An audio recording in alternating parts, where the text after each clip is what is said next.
So, how does someone know if they have COVID-19? Now we're going to talk about some laboratory tests that can be used to diagnose this disease. There are two kinds of laboratory tests you might hear about for COVID-19. One is a diagnostic test, and that test identifies virus that's in the body. It's called a PCR test, which stands for polymerase chain reaction.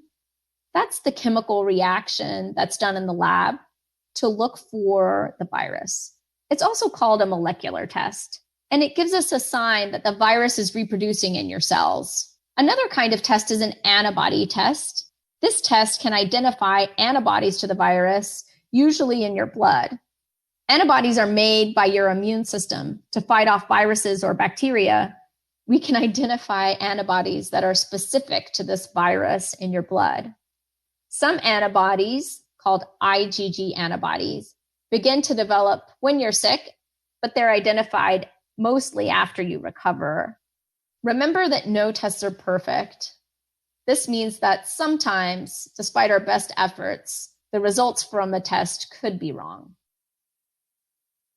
When we're looking for active infection, usually we do PCR tests on people who have current signs and symptoms of the disease. The PCR test detects the RNA of the virus, which means the genetic material of the virus. So this tells us essentially if the virus is in the body and replicating in the body. We usually take a swab from the nose, the throat, or the mouth, somewhere in our respiratory tract. Saliva can also be tested for the virus, but it's not commonly used. The reason we take samples from the respiratory tract is because that's where the virus likes to replicate in the body. If someone has a positive PCR test, that shows that there are particles of that virus in the sample that was taken. This means there's an active infection there. Sometimes there are false results, and that means that someone actually is infected with the virus, but their sample doesn't show that the virus is there. So not all people with the infection will have the viral RNA in their sample.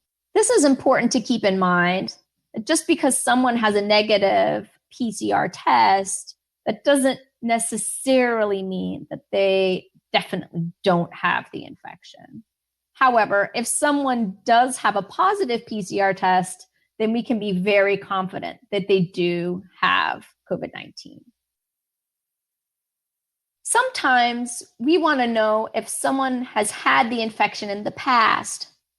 An IgG antibody test is the most common antibody test used for this purpose. Our bodies usually start to produce IgG antibodies 10 to 14 days after we're infected. So they'll start to develop when we're sick, but we'll be better able to identify them after we've recovered. So these antibody tests can be performed after someone has already recovered from the infection, or in people who never had signs and symptoms, but want to know if they have been infected. Remember that some people are infected but never have signs and symptoms. A positive IgG antibody test means that you were infected with the virus in the past, but it doesn't tell us when you were infected. So if you have IgG antibodies in your blood, that could mean that you have some protection from future SARS coronavirus 2 infections. However, we don't know how long that protection will last, and we don't really know how good that protection is yet. So this is something that we're actively trying to learn more about. So to summarize again, there are two types of tests: a diagnostic test and a test to see if you had a past infection. The diagnostic test takes a sample from your respiratory tract. This figure shows a swab being collected from the back of the throat, going in through the nose. That will tell us whether or not there's viral RNA detectable in your respiratory tract, suggesting that you have an active infection. By the time you recover, you'll develop IgG antibodies. And if we take a sample of your blood, we can detect those and we can determine if you were infected in the past. Neither of these tests are perfect, but they're very useful tools for identifying people who have had disease and who are currently infected.